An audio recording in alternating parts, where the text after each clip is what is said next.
Hola a todos, todas y todes. Sean bienvenidos a una nueva retransmisión de los capítulos de nuestro late Voces, el late de Fundación de Oz. Comentarles mientras se van uniendo a nuestra transmisión que este late fue realizado en el contexto de la adjudicación por parte de Fundación de Oz de los fondos PAOK correspondientes al Ministerio de las Artes, Cultura y el Patrimonio. Y el día de hoy vamos a estar haciendo la retransmisión de nuestro capítulo número 8, en el cual estuve conversando con Marcelo Sangüesa Vallejo, quien es sociólogo, profesor universitario, activista en el ámbito de salud mental y quien al momento de la transmisión de este late se encontraba trabajando en la postproducción de su documental y realizando el lanzamiento de su primer libro en relación al activismo que realiza en la salud mental. Así que los dejo con este capítulo y espero lo disfruten. Oh, voces en Ciudad Esmeralda.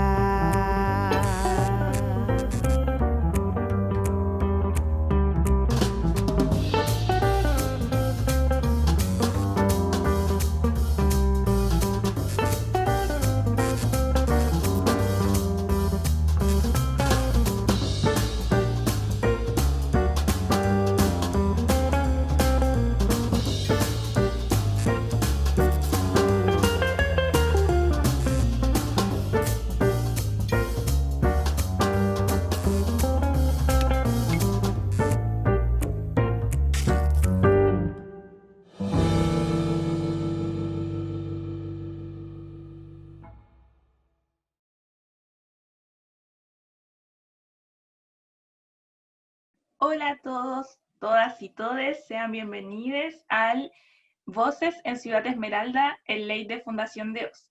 Es un ley dedicado a realizar entrevistas con artistas diversos, con Michelle, su servidora, y el día de hoy estoy con Marcelo Sangüesa Vallejos. Hola Marcelo, ¿cómo estás? Hola, ¿cómo están? ¿Cómo están todos por ahí? Por el otro lado de la pantalla. Bien, Marcelo es sociólogo, investigador en salud mental, docente universitario y artista visual, y el día de hoy vamos a estar conversando sobre sus trabajos más recientes. Marcelo acaba de lanzar un libro y está también a puertas de lanzar un documental. Así que de eso vamos a estar hablando el día de hoy. Y bueno, Marcelo, no sé si tú quieres contarles a las personas que nos ven un poco de ti, de quién eres tú. Eh, sí, bueno, en el trailer del documental, un documental, el trailer es un trailer en realidad, pero estoy trabajando en la postproducción del largometraje documental, que es autobiográfico. Entonces, cuando vean el trailer, al final del programa, van a poder profundizar más en detalles de mi vida. Eh, pero les cuento que trabajo en salud mental, soy persona con diagnóstico psiquiátrico, eh, y hago bastantes cosas que van en apoyo mutuo con mis padres de mente o con personas que están sufriendo, porque en estos momentos, dada la pandemia, hay muchas personas que están colapsando a nivel de salud mental por el trabajo domiciliario, el trabajo online. El nivel de desgaste es muy alto, es demasiado alto. Hay personas que, como profesores, por ejemplo, que ya en noviembre, diciembre estaban colapsando y que ya están colapsados, o sea, ya están funcionando como con piloto automático. Hay personas que, mujeres, por ejemplo, la mayoría que trabajaban en oficina y ahora trabajan en casa y aparte de estar pendientes del trabajo en línea, tienen que estar pendientes de los niños que se están moviendo, de atender si alguien se cae y cosas como esas. Y eso genera una, una cantidad de presión muy grande, demasiado esfuerzo mental, y eso produce un desgaste que va a generar,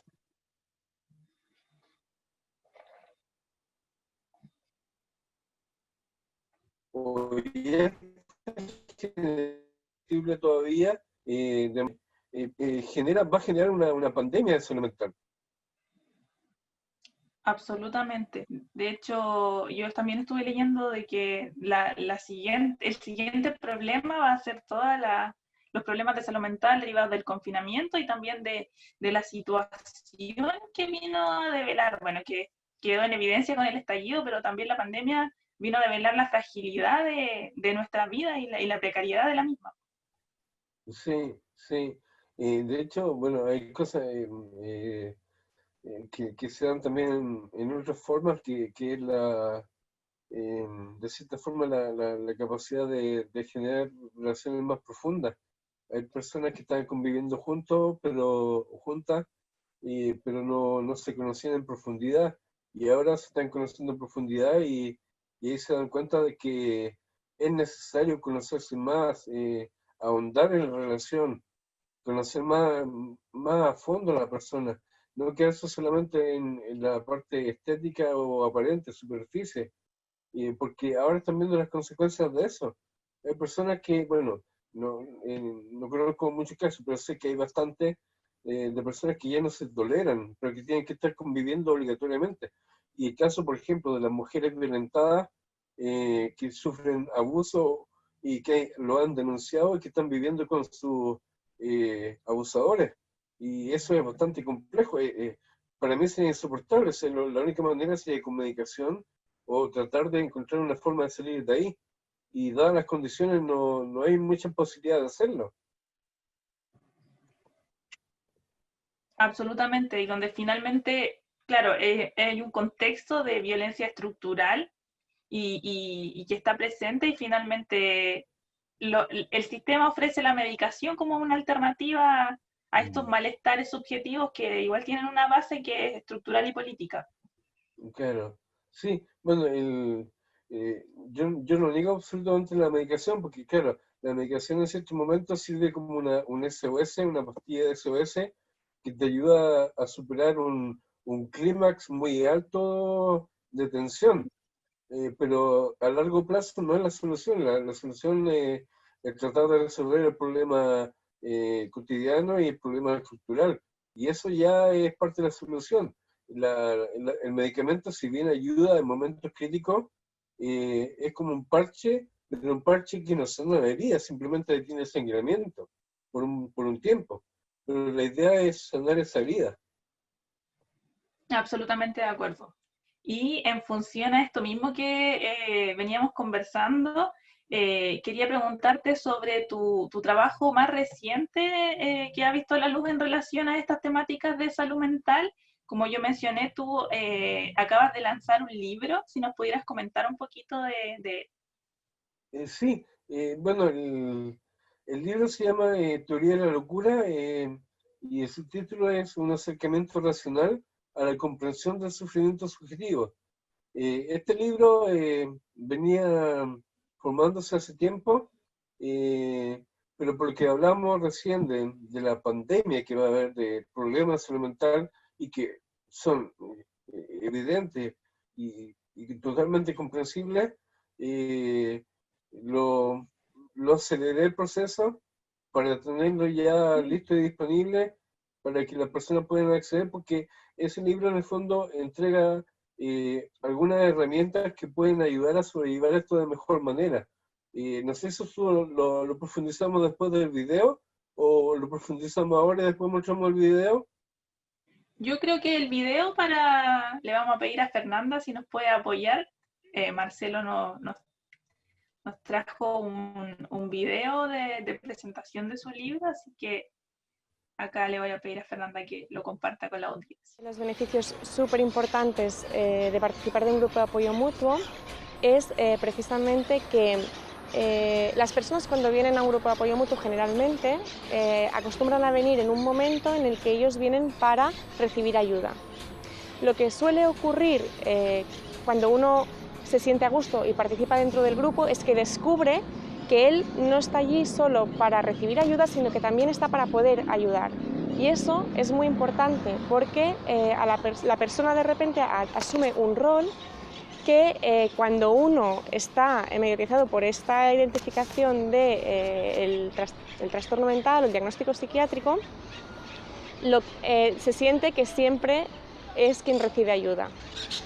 Sin embargo, en un grupo de apoyo mutuo, de repente uno pasa a poder ser también ejemplo para otros, pasa a poder dar respuestas a los demás, pasa que a través de escuchar él también valida el sufrimiento de los otros, ¿no?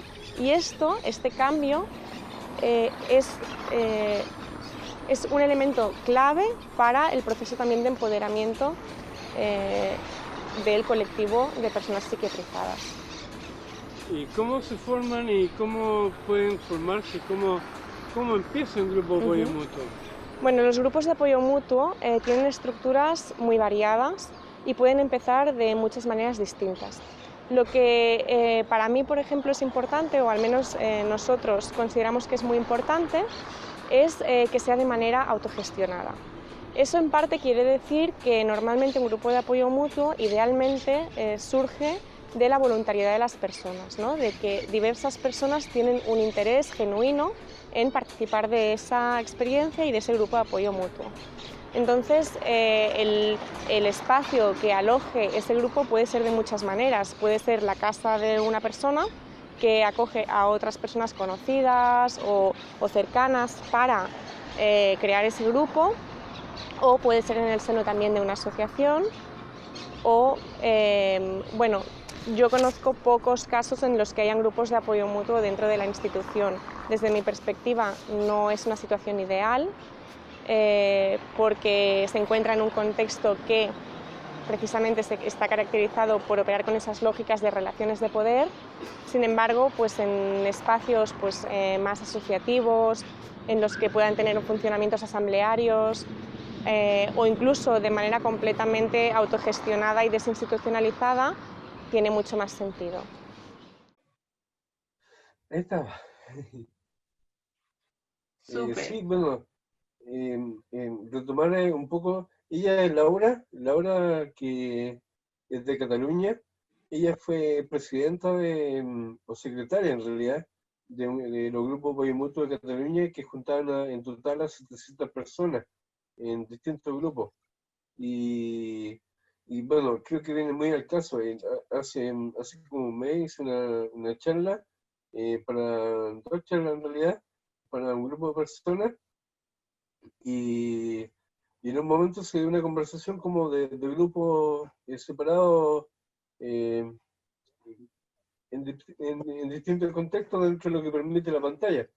Y empezamos a conversar, y se dieron cuenta muchas personas que estaban ahí que lo que les estaba pasando a ellos también le estaba pasando de manera similar, no igual, pero similar a la persona que estaba conversando con ellos, y con la otra persona y la otra.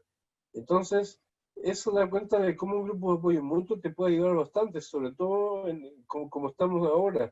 Eh, la persona que está viendo esto, que está sufriendo mucho, que está al borde de una crisis, porque tiene demasiada presión con la pega en casa, o por estar cesante y por el encierro, puede recurrir, por ejemplo, a psicoterapia a través de teléfono, porque hay muchos psicólogos que lo están haciendo y psicólogas, pero también puede recurrir a personas que estén en una situación similar a la de ella o la de ellos.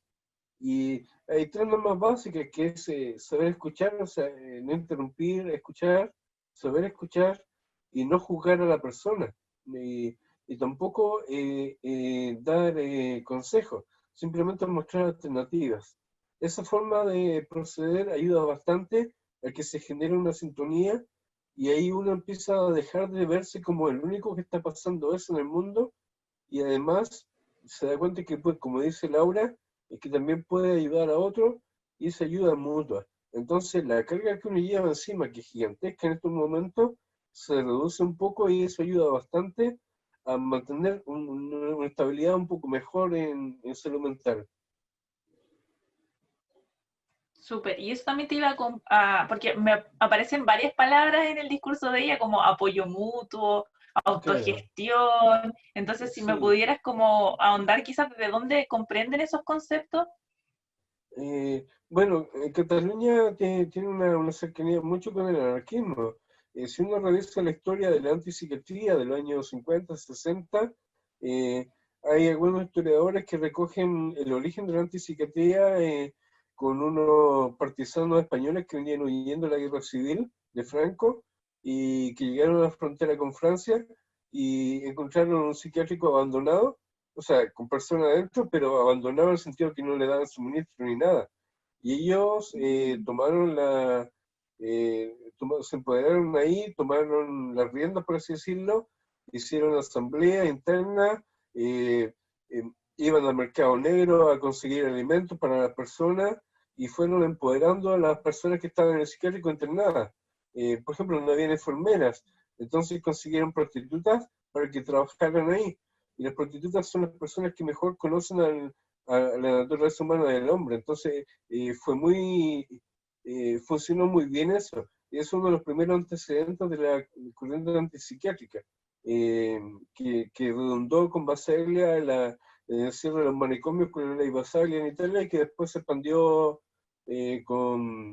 primero con Kennedy, bueno, y después llegó con la reforma más de la vertiente comunitaria. Pero ahí me fue del camino. Pero la idea de autogestión No, en el pero fondo bien. es, de autogestión que menciona Laura, es simplemente, si usted que está viendo esto, toma el teléfono, vea qué persona de las que tiene dentro de su contacto sabe que la va a escuchar y que también usted puede escucharla a ella, que no se van a juzgar, y llámela. Y la llama y conversen y se va a dar cuenta que están pasando por cosas similares.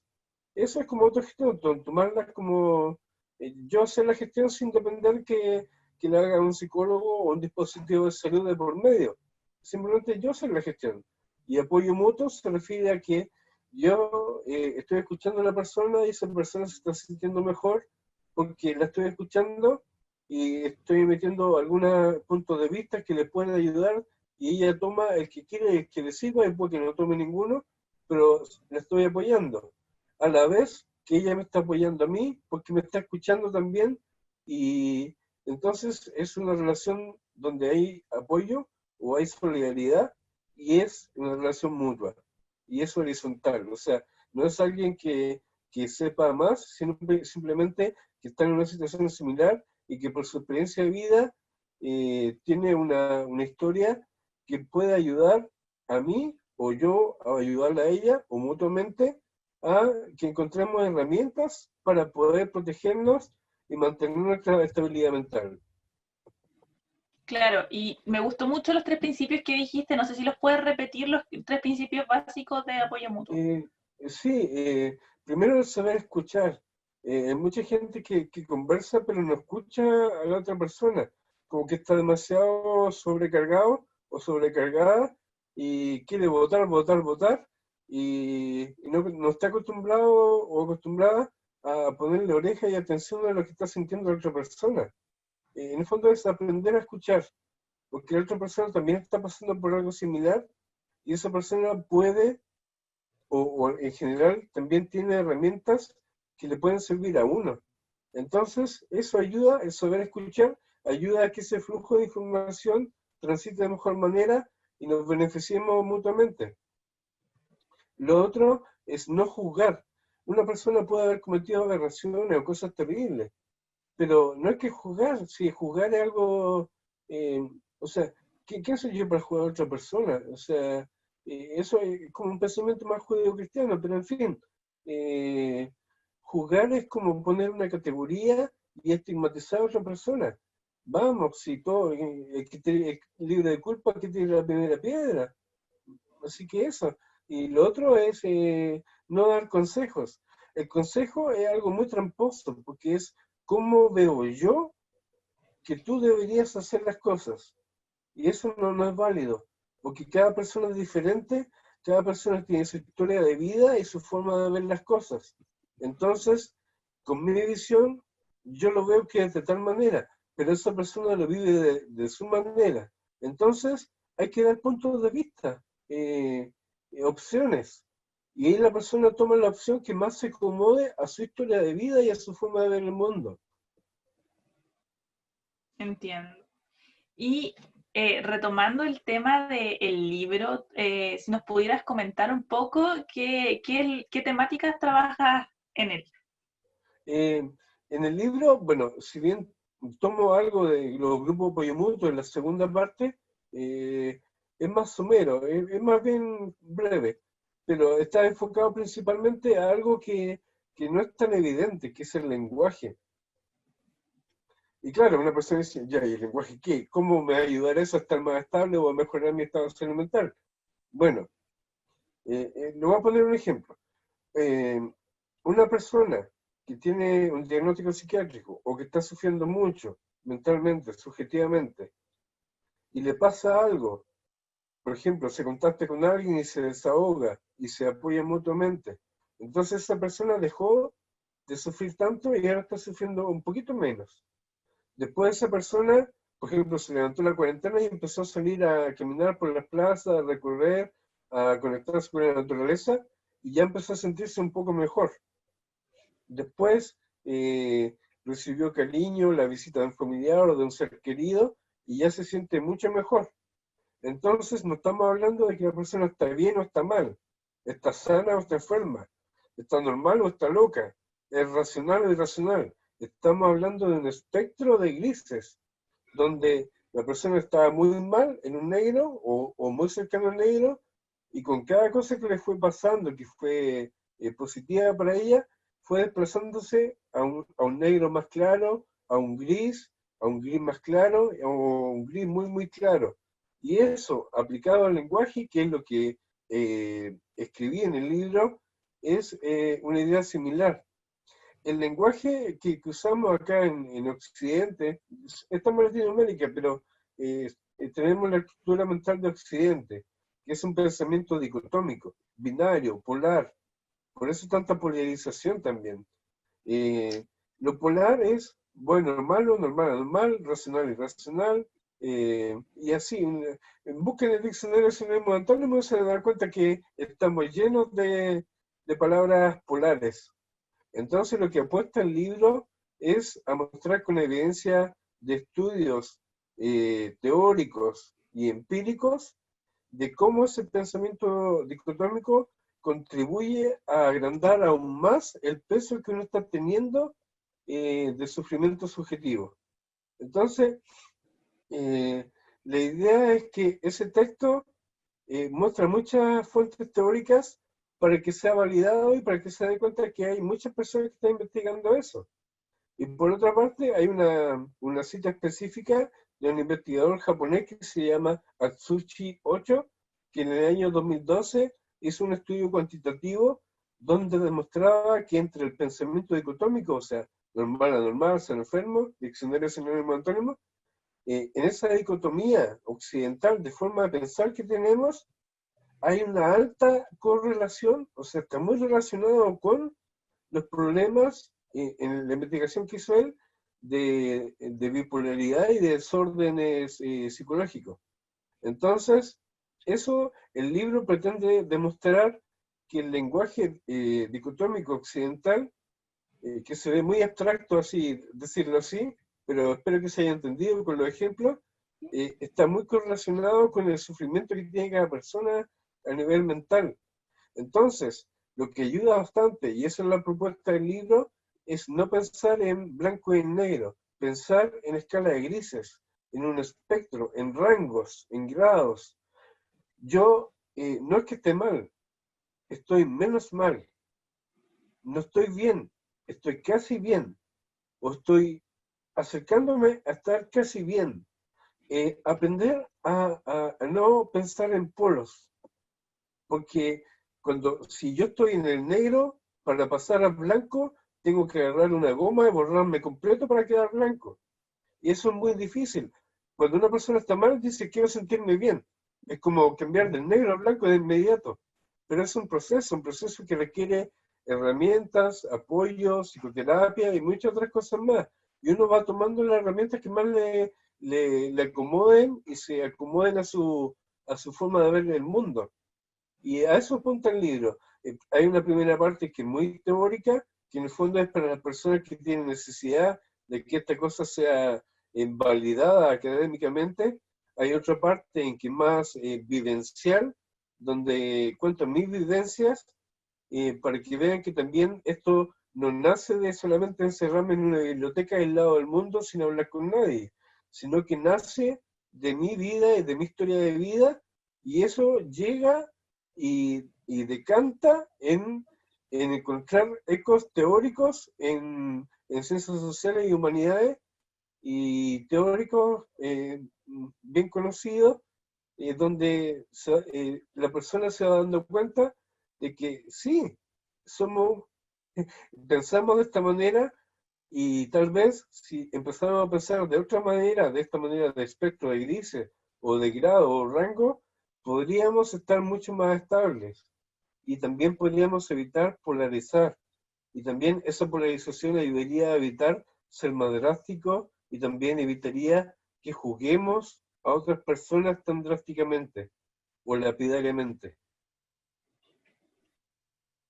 Claro, de hecho, mientras hablaba pensaba también en esto de entender al sujeto o la vivencia subjetiva como un proceso, porque tú también decías, claro, es como ahora, no sé, se acabó la cuarentena, salió a pasear y ahora está mejor, o ahora es como que ya se terminó. Entonces es como nos hace creer el discurso como hegemónico, que claro, todas las cosas tienen un principio y un fin, un principio y un fin, y no es como una constante o el sujeto no está constantemente también en construcción. Me hizo harto sentido cuando dijiste, me tengo que borrar para volverme blanco, y eso también es fuerte de escuchar en el sentido de que, claro, o sea, ¿qué pasa con los procesos en el fondo? Claro, de hecho hay una cosa que está en el libro que, según yo, es invención mía, pero hay un profesor que me dijo que lo dice Heidegger, pero en la versión alemana de Ser y Tiempo. Entonces, yo no sé alemán y no tengo plata para pagar 4 años de alemán para decir, esto lo dijo Heidegger, o Heidegger, pero es lo que yo llamo el siendo. Eh, Cuando una persona dice, yo soy así, eh, por ejemplo, yo soy acelerado. Lo que está haciendo es determinarse a sí mismo como tal. O sea, yo soy de esa manera. Entonces está negando la posibilidad de modificarse. Y si niega la posibilidad de modificarse y está sufriendo, va a negar la posibilidad de disminuir ese sufrimiento. Entonces, en vez de decir yo soy, es mejor decir yo estoy siendo, porque me estoy modificando, porque con cada cosa que aprendo, con cada cariño que recibo, con cada llamada donde puedo bajar tensión, donde aprendo una cosa nueva, me estoy modificando. Cada vez que aprendo algo, me modifico. Entonces, no soy un ser rígido y no soy, en mi caso, por ejemplo, un loco de por vida.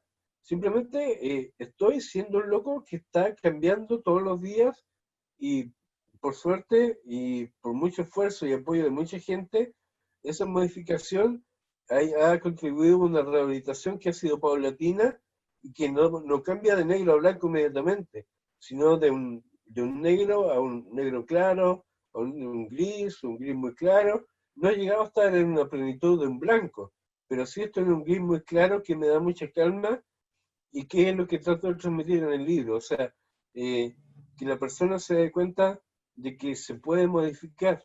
No estoy haciendo coaching, simplemente esa persona que se dé cuenta de que cambiando el punto de vista o tomando algunas cosas de ese libro o de otra herramienta, hay cosas que pueden cambiar en su entorno y en su contexto y en su forma de ser.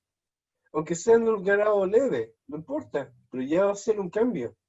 Y eso va a redundar de alguna manera en una mejoría de su estado de salud mental y de sufrimiento subjetivo.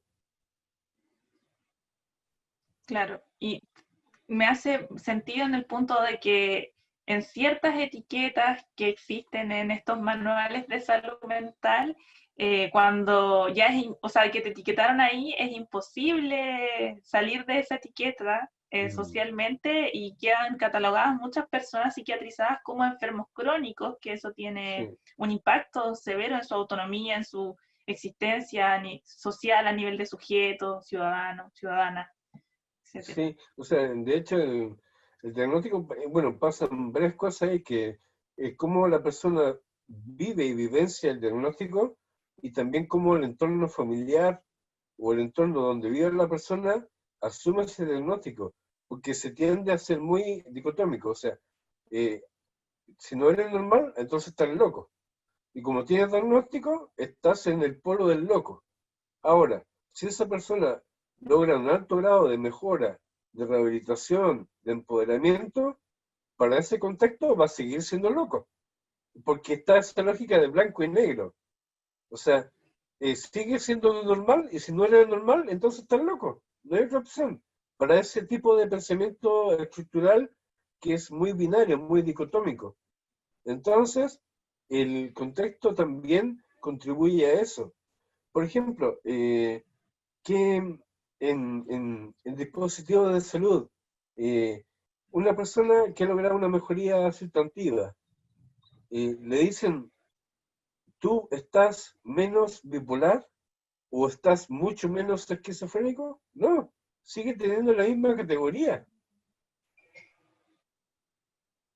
Sí, absolutamente. Y de hecho, eso también te iba a consultar, que esta crítica tuya al pensamiento dicotómico incorpora en algún punto esta como transformación intersubjetiva de cómo comprendemos la realidad.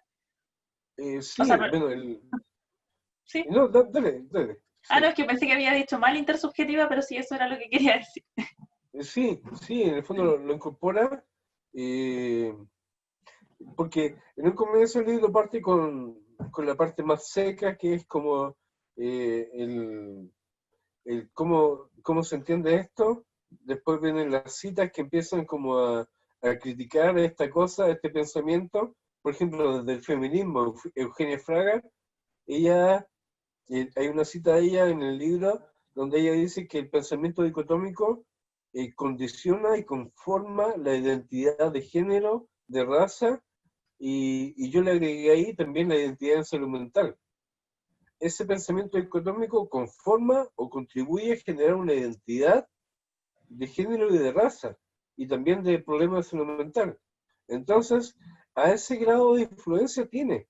Entonces, eh, parto por esas partes primero, por lo general, empiezo a dar citas de críticas a ese pensamiento y de lo nocivo que es, y después voy ahondando en alternativas, que es, una alternativa que no es la visual de la escala de grises o de los grados, pero es la lógica difusa, que es basada en la teoría de conjuntos, que es una especie de modelo matemático, pero no lo trabajo ahí porque es muy complejo de entender.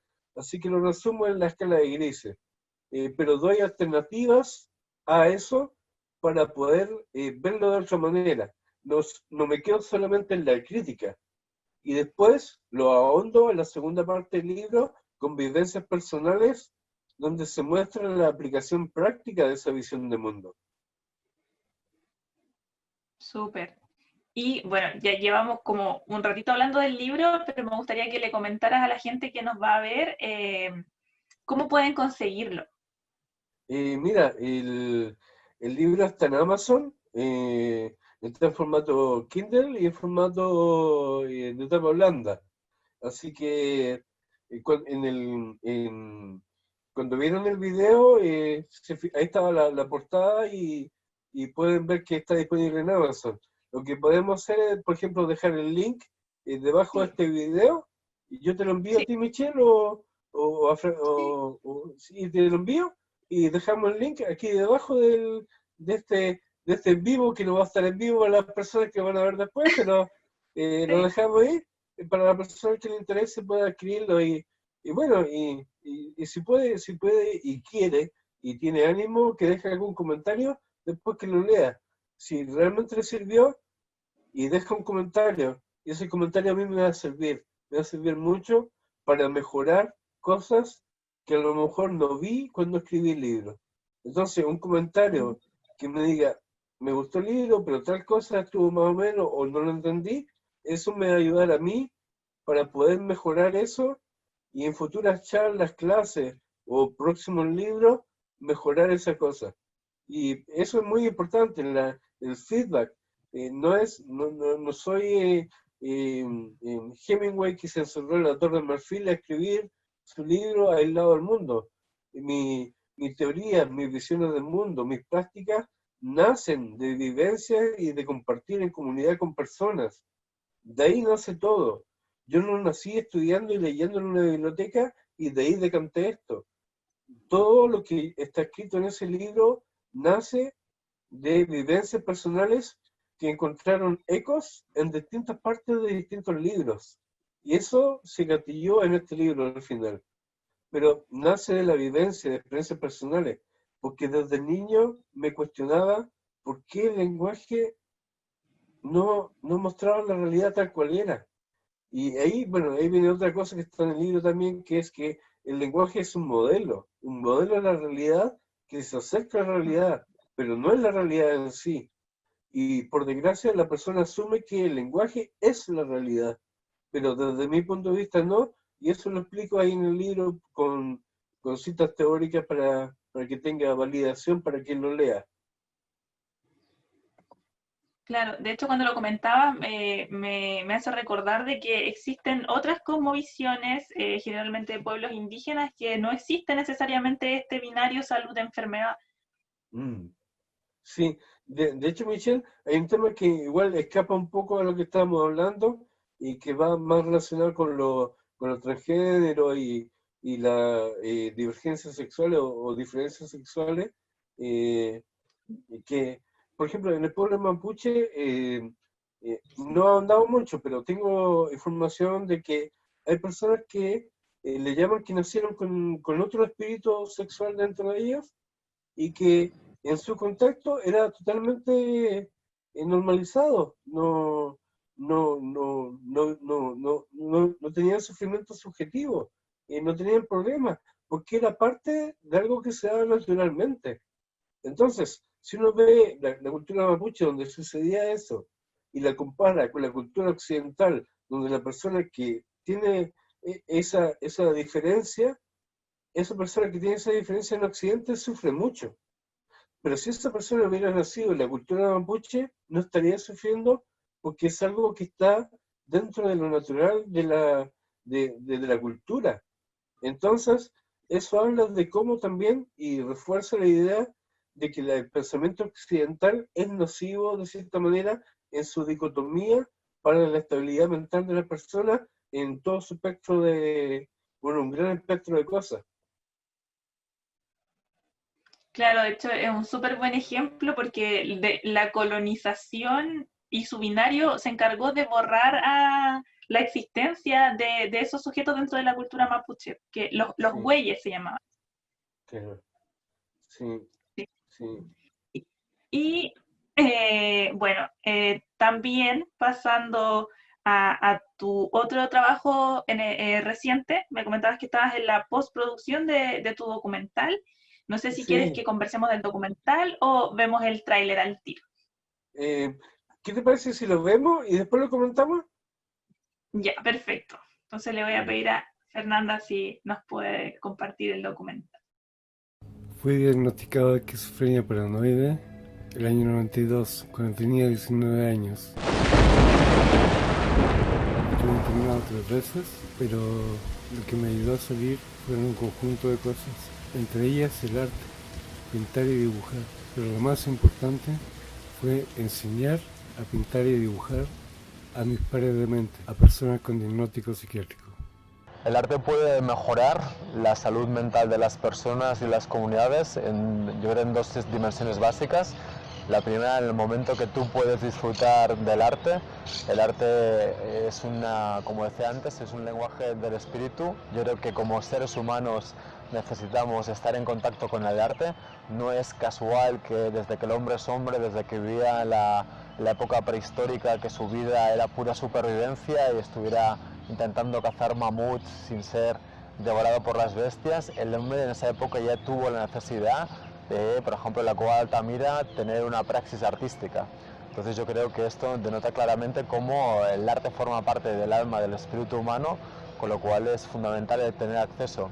Y lo más importante del arte es que es un poderoso instrumento de comunicación y de crecimiento y que puede estar muy ligado a procesos de empoderamiento y sobre todo de lucha contra el estigma en salud mental. Y el arte es como necesario La rehabilitación de la mano del arte es como el complemento perfecto, porque el arte te da tranquilidad, mucha paz, tienes tiempo para encontrarte a ti mismo.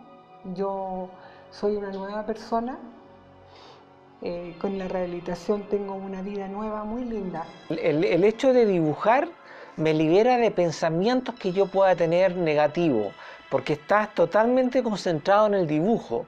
Entonces es muy limpiador de mente el dibujar. Sobre todo dibujo, porque antes estuve, por ejemplo, estuve en talleres literarios y era escribir, pero en el escribir te trabaja la mente. En cambio en esto no, porque te absorbe la mente, te concentra en el dibujo, en lo que estás haciendo, y te olvidas de lo demás. Después descubrí los grupos de apoyo mutuo, que fueron una fuente importante de recuperación. Con ellos comparto escuchando, no juzgando y respetando. Lo que suele ocurrir cuando uno se siente a gusto y participa dentro del grupo es que descubre que él no está allí solo para recibir ayuda, sino que también está para poder ayudar. Y eso es muy importante porque la persona de repente asume un rol que cuando uno está mediatizado por esta identificación del trastorno mental o el diagnóstico psiquiátrico, se siente que siempre es quien recibe ayuda. Sin embargo, en un grupo de apoyo mutuo, de repente uno pasa a poder ser también ejemplo para otros, pasa a poder dar respuestas a los demás, pasa que a través de escuchar él también valida el sufrimiento de los otros, ¿no? Y este cambio es un elemento clave para el proceso también de empoderamiento del colectivo de personas psiquiatrizadas. Mi grupo de apoyo mutuo son, que no me salga lo sentimental, pero son súper lindos mis amigos, son súper lindos. La diferencia es que tenemos el mismo lenguaje, porque como tenemos los problemas similares, también esos se juntan a que también tuvieron problemas en sus casas, no me cuesta tanto explicar lo que pasa aquí o lo que pasa allá. Tenemos los mismos síntomas, sufrimos de manera similar, como que todo similar, todos los patrones similares. Entonces no me cuesta mucho explicar nada. Y aparte que apoyo mutuo, como digo, insisto, somos amigos que estamos en las buenas y en las malas. Y puedo contar con ellos, yo puedo contar con ellos. Y tenemos un cariño y un respeto, no sé, a prueba de balas, así que qué mejor que eso. Son una herramienta muy importante para mi sanación y la sanación de mis compañeros y compañeras. Dentro de mis investigaciones como sociólogo, el pensamiento dicotómico y alternativas al pensamiento dicotómico me ayudaron bastante. El no pensar de manera dicotómica me ayudó a recuperarme mucho más rápidamente. Un juicio, bueno, este es Foucault, el famoso Foucault, que escribe el libro de 900 páginas para decir una cosa. Cuando un juicio no puede usarse en términos de bien y de mal, se lo expresa en términos de normal y de anormal. Son expresiones de un dualismo constitutivo de la conciencia occidental. O sea, en el fondo está diciendo que es constitutivo de la conciencia occidental. No da posibilidad de salida. Es como si eso está y es lo que hay. Y los demás autores que hemos visto han dicho lo mismo. O sea, esto está y es así y no hay propuestas. Pensamiento dicotómico, blanco, o sea, negro y blanco. Por los supuestos. Delimitar lo normal de lo anormal, asumiendo dos cosas. El ser como invariable, o sea, estás acá de blanco o estás en negro. Y como extremos con espacio nulo entre ellos. O sea, aquí no hay ningún espacio. O sea, si yo soy normal, no puedo pasar a ser anormal, y para alguien que esté categorizado como anormal, para ser normal, tiene que agarrar una goma y borrarse completo hasta quedar blanco. Esa es la única opción que da el pensamiento occidental hegemónico, por así decirlo. Vamos. La lógica difusa está basada en la teoría de conjuntos, es una especie de modelo matemático, pero es más asertivo que esto de acá, pero yo prefiero explicarlo con esto de acá porque es más accesible, porque si le muestro sumatoria integrales sería aberrante. En la lámina anterior teníamos el blanco y el negro, ¿no es cierto? Esta es la propuesta. Una persona, ¿recuerdan a Sergio? ¿Se acuerdan de Sergio del video? ¿Y de Eli? Eli estuvo mal, muy mal. A través del arte se fue recuperando. Fue avanzando y desplazándose. No estaba en la normalidad, pero estaba bastante mejor. Y ahora la están dando de alta del COSAM. O sea, hay un proceso de recuperación. Y ese proceso, el blanco y el negro no dan cuenta. Porque el blanco y el negro da cuenta cuando estás en uno de los polos, pero no en el transcurso que hay entre medio. Y eso habla de la posibilidad de recuperación de las personas. Porque este modelo lo que hace y ayuda es a comprender que una persona no está tan mal. No es un enfermo crónico ni degenerativo de por vida, sino que puede tener con diversas herramientas un nivel de recuperación alto, o de rehabilitación, o de sanación. En la psiquiatría, al conocer la vertiente de la psiquiatría fenomenológica, la antipsiquiatría y la psiquiatría crítica, fue un impulso que me ayudó a tener relaciones horizontales y estables con mis psiquiatras, además de fortalecer mis clases y mis conocimientos sobre esto. En muchas épocas de la humanidad, poder compartir y darle ciertos conocimientos psiquiátricos a través de la lectura fenomenológica me fue haciendo sentir a mí particularmente más cercana a esta persona. Marcelo además debe haber sentido esa cercanía y disfrutamos intercambiando libros. La lectura es sanadora, es fundamental también. Disfrutar de la música como apaciguadora fueron cosas bastante importantes. A mí me gusta ejercer una medicina en que la gente participe activamente de su tratamiento y sean ellos los que finalmente decidan cuál va a ser su plan terapéutico. Me gusta mirarme como un asesor. Es preferible criticar los diagnósticos psiquiátricos desde un punto de vista médico. Es cierto que la mercantilización de la medicina agrava el problema, pero no es en rigor el origen del problema. Yo creo que el origen de la psiquiatrización del malestar subjetivo es una filosofía médica errónea que puede ser criticada en términos puramente médicos. Aportes desde otras áreas. El saber que hay otras personas en el mundo haciendo cosas similares y que están ayudando a mis pares de mente es algo que también ayuda a sanar.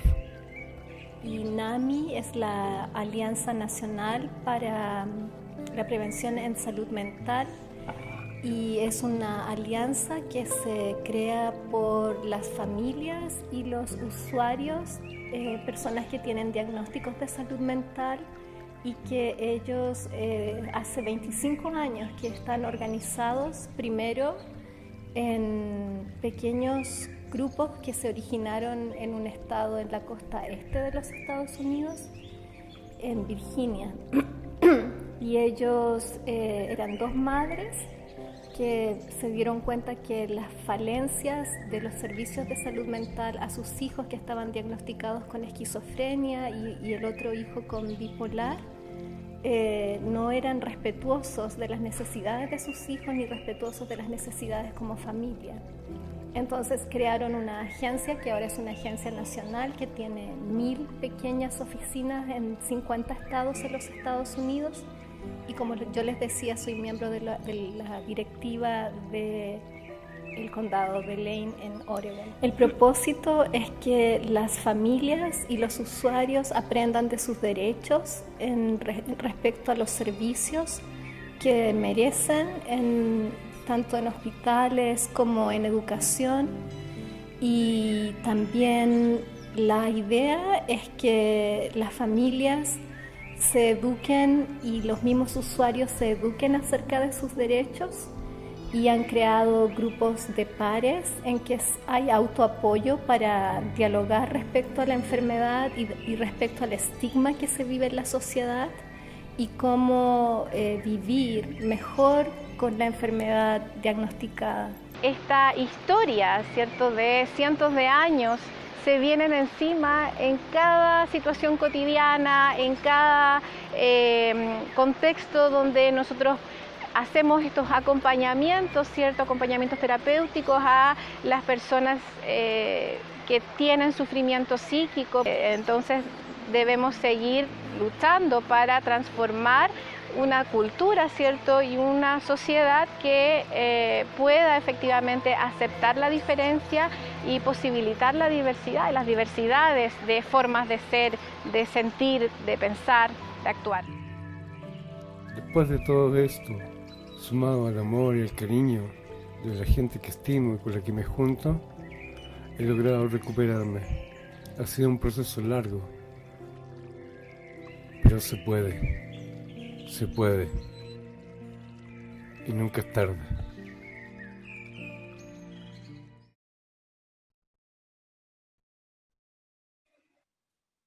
Súper, Marcelo. No sé si nos quieres comentar un poquito del documental. Bueno, hay varias cosas que ya habíamos hablado, hay otras que no, que, por ejemplo la parte artística, que son dos escuelas una que nació de un proyecto FUNAPI y que después continuó con el apoyo del alcalde Ñuñoa y Paula Seguel del Departamento de la Inclusión, y que tuvo grandes resultados.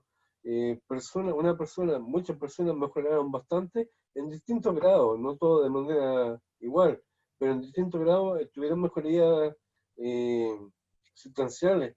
Hay una persona que está muy embrutecida, por así decirlo, que se cuidaba poco, que era muy tosca, con el transcurso de un año ya de la escuela de arte, donde no era arte terapia, era enseñar el oficio del arte, de la pintura, no es arte terapia. Y entonces esa persona fue poco a poco, como gradualmente, como la idea del espectro de grises, o la escala de grises, fue mejorando de a poco. Y, por ejemplo, después cuando iba al taller de la escuela de arte, después se iba a vitrinear y después se volvía al hogar. Porque antes era del hogar al COSAM y del COSAM al hogar. También se empezó a maquillar, a cambiar ropa, a bañar más. Se notaba un cambio sustancial en ella. Y esa persona, en un paseo que yo no fui porque tengo un lumbago crónico y dormir en colchoneta para mí despertar con un dolor horrendo, me contaban que estuvo cantando karaoke, estuvo contando chistes para 50 personas que estaban en ese paseo. Entonces eso habla de que el arte, como decía Salvador Simón, que es un terapeuta ocupacional de Europa, es una herramienta de sanación.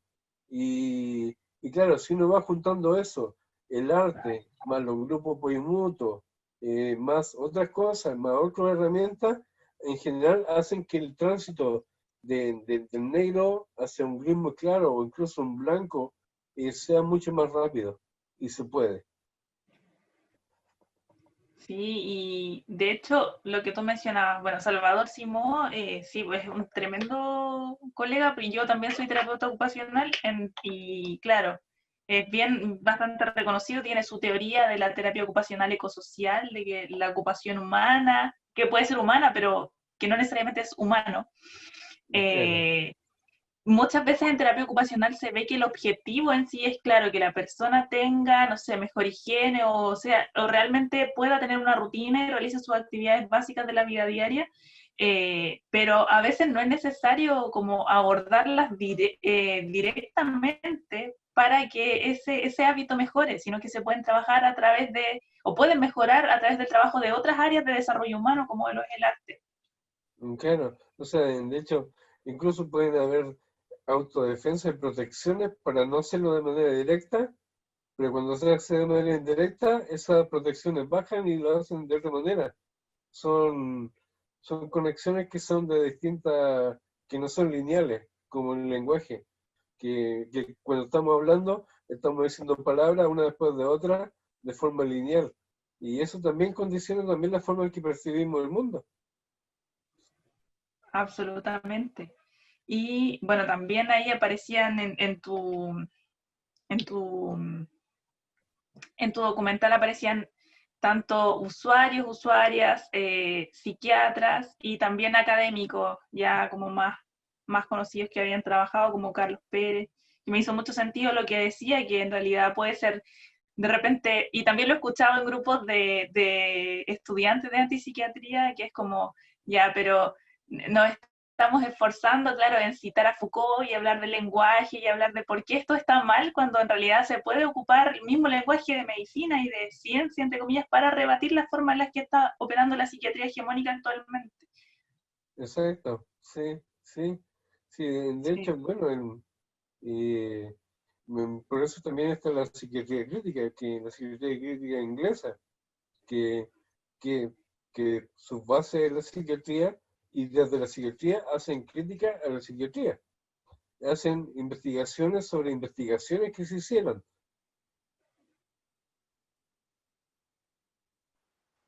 Por ejemplo, ¿cómo se llama? Espera un poquito. Que me están llamando, entonces como que me sacan un poco de... no me acuerdo el nombre del autor, pero es de la línea de la psiquiatría crítica inglesa. Creo que es Barton, no es Barton. Pero él hizo una investigación sobre el estudio que hizo crónica degenerativa. Y él hace un Marcelo, ejercicio. ¿Sí? te están llamando, ¿cierto? Es que si... Mental de la corriente de la línea de psiquiatría crítica es un estudio del estudio que hizo Kepling. El estudio de Kepling que en el fondo sentó las bases de que el pensamiento, o sea, de que la enfermedad era crónica degenerativa. Ese estudio de Kepling estableció esas bases para la psiquiatría.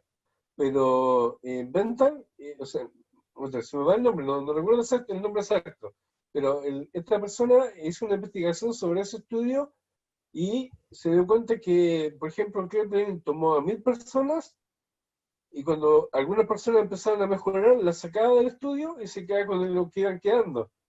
Y después mejoraban más, algunas se recuperaban un poco y las sacaba. Entonces su estudio está sesgado y las conclusiones, por ende, están sesgadas. Entonces ahí volvemos a la idea de que dentro de la psiquiatría también se puede criticar a la psiquiatría y dar argumentos en contra de ciertas cosas de la psiquiatría que no son rigurosas. Por ejemplo, la psiquiatra Joanna Moncrieff, que tiene una visión crítica bastante fuerte, es psiquiatra, da medicamentos y también tiene consulta, pero también tiene una visión crítica hacia la psiquiatría. Eso también te iba a consultar porque en el tráiler bueno, tú ya nos explicaste la psiquiatría crítica y se habla de psiquiatría fenomenológica y antipsiquiatría. Si nos pudieras como hablar un poquito de esas dos ramas para que la gente también las conozca. Claro, la psiquiatría fenomenológica estuvo en boga hasta el momento en que empezaron a hacerse masivos los medicamentos, a fin del año 40, creo que fue el Prozac. Porque el medicamento anuló la posibilidad de subsistencia de la línea fenomenológica que viene de Husserl y se fortaleció con, ¿cómo se llama este chiquillo? Empieza con K. No me acuerdo, bueno, mi memoria. En fin, no tengo el libro acá, lo tengo en Santiago, así que tengo que ir a buscarlo. Pero Karl Jasper. Karl Jasper tomó la línea, después vinieron Bleuler, que no era muy directo con eso, pero estaba Minkowski, Binswanger. Lo que en el fondo la psiquiatría fenomenológica lo que toma es la historia de vida de la persona, lo que hay hacia atrás, el contexto de donde vive, el contexto y su historia de vida, y que eso hace mucho sentido para explicar un diagnóstico psiquiátrico o un sufrimiento subjetivo. O sea, por ejemplo, para una persona, un psiquiatra que tiene una visión solamente biologicista, si tú tomas un niño o una niña que llegan unos asaltantes, matan al papá, violan a su mamá y le pegan a ella, y antes de que pase eso le llegan al psiquiatra y le encuentran bien. Pero al día siguiente de que pasa eso le llegan al psiquiatra y le dice, tiene un problema de dopamina o un problema De litio. claro, tiene un desbalance químico. Esa sería la respuesta de un psiquiatra biologicista. La respuesta de un psiquiatra de la línea fenomenológica sería más bien en la historia que le tocó vivir a esa persona que generó en parte el sufrimiento que está teniendo ahora. Y la antipsiquiatría, bueno, yo soy más seguidor de la línea de Basaglia más que de las líneas más actuales, aunque las líneas más actuales están orientadas más a agrupaciones de usuarios que se han empoderado y han logrado tener cierta validación y cierto nivel de influencia. Pero en ese sentido, tomo lo que decía Alan Robinson, que es un dramaturgo argentino, que también es diagnosticado, y también de un psiquiatra de antropología psiquiátrica, que es, no me acuerdo el nombre ahora, y también y de Sacha Alman, y de varias personas más que he entrevistado, que hemos conversado, que en el fondo la idea es hacer alianzas.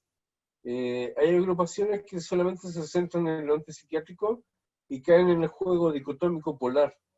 Y hay una investigación que aparece en un libro que hizo una compilación Jonah Moncrief, que se llama The Medicalism Misery, donde hay un texto de una persona de la corriente de la psiquiatría crítica, donde hace una investigación donde demuestra que ese pensamiento dicotómico hizo que la antipsiquiatría, en vez de traer más beneficios, requiera una reacción más violenta por parte de la psiquiatría.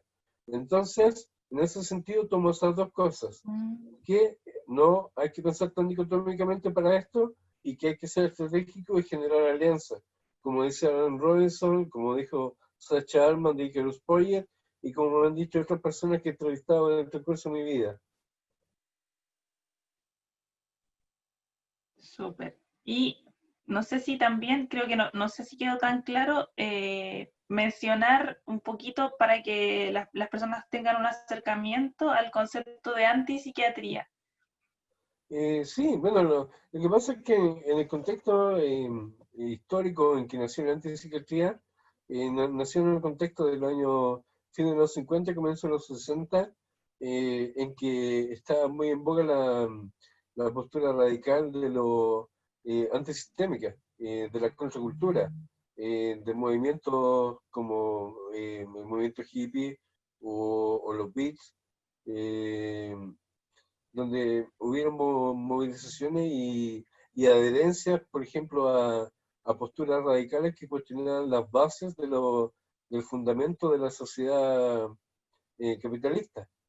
Y en ese contexto se dieron muchas vertientes de distintos tipos contraculturales y lo habitual era llamarle anti-algo. Y en ese contexto nació la antipsiquiatría, que en el fondo, bueno, uno ve los autores que en ese tiempo, y la mayoría eran psiquiatras, como Cooper, Line o Basaglia. Y también, ¿cómo se llama este chiquillo de El mito de la enfermedad mental? ¿Cómo se llama él? Mi memoria. Creo que estoy envejeciendo rápidamente. Sí, Después pero en los el fondo, dejamos en la descripción. claro, sí, Thomas Sass. Sí. Bueno, en esos momentos nació principalmente de psiquiatras. Ahora, si bien hay una especie, como dice Carlos Pérez, una especie de nueva antipsiquiatría, creo que está en proceso. Hay algunos lugares que están muy avanzados. Por ejemplo, en España, con lo que contaba Laura, 700 personas solamente en Cataluña. Imagínate cuántas personas hay en toda España con grupos de apoyo mutuo. El movimiento MAD in America, que tiene su página web donde uno puede descargar libros, papers, investigaciones o historias de vida de personas. En Inglaterra también hay falta más comunidad en Inglaterra, pero sí hay mucho aporte social para personas con diagnóstico psiquiátrico. También está, por ejemplo, en Finlandia el diálogo abierto, que interviene antes de una crisis psicótica y logra evitar que se produzca la crisis psicótica. Y tienen mucho corazón ellos, tienen una forma de enfrentarlo a través de lo que llaman el diálogo abierto, con las teorías de Michael White y Epstein, creo que es el nombre del otro autor. Y si bien, claro, uno los puede ver como casos puntuales, está en proceso. Lo que sí insisto es que la visión dicotómica, tomarlo como algo dicotómico, va a generar cosas que van a traer, en vez de cambios positivos, van a traer un mayor rechazo por parte de lo conservador. Así que es importante ser estratega y hacer alianzas. Y no ser Salen dicotómico. los reaccionarios ahí. Claro, sí. Súper. Bueno, Marcelo, yo te quiero agradecer por la conversación, muy interesante, como siempre, ya es segunda vez que nos acompañas acá en la fundación, así que agradecerte Sí. tu disponibilidad y también la importancia de tu trabajo, que es muy importante visibilizar, me imagino, personas que ahora están experimentando situaciones de malestar subjetivo, padecimiento psiquiátrico, el poder conocer discursos que sean, no sé si contrahegemónicos es la palabra, pero o que salgan de la, claro, que sean disidentes a esta hegemonía impuesta, por decirlo así, es una forma de mostrar alternativas. Así que muchas Claro. gracias. Sí, pues una de las cosas más importantes es mostrar alternativas y que cada persona, según su historia de vida, tome la alternativa que le acomode más. Y bueno, gracias a ti, Michelle, por invitarme. Y a toda la gente que está detrás de la pantalla, no ahora, pero va a estar ahí. Y cuando lo vea va a ser ahora. Es extraño eso, el tiempo como cambia. Sí. Gracias, Michelle. Muchas gracias, Marcelo. Y dejo a las personas también invitadas que estén atentas a las redes de Fundación de Oz en Facebook e Instagram, donde vamos a estar informando sobre las próximas entrevistas que haremos acá en Voces en Ciudad Esmeralda. Muchas gracias. ¿Quieres decir una cosa? Sí. Sí. Recordemos que el link del libro va a estar debajo del video.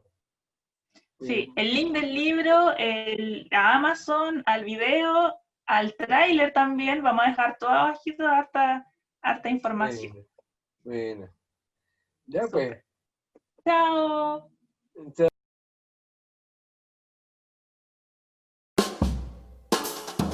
Oh, Voces en Ciudad Esmeralda.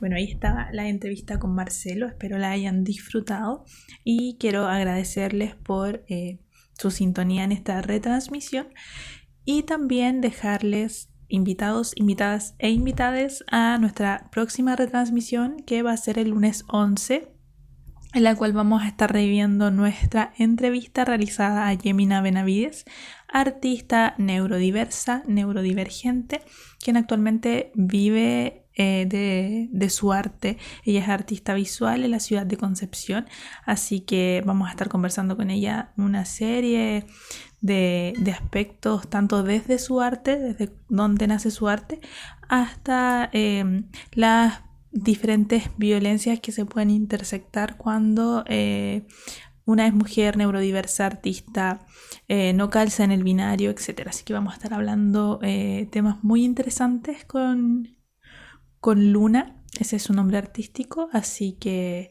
los espero para la próxima semana y muchas gracias por acompañarnos el día de hoy.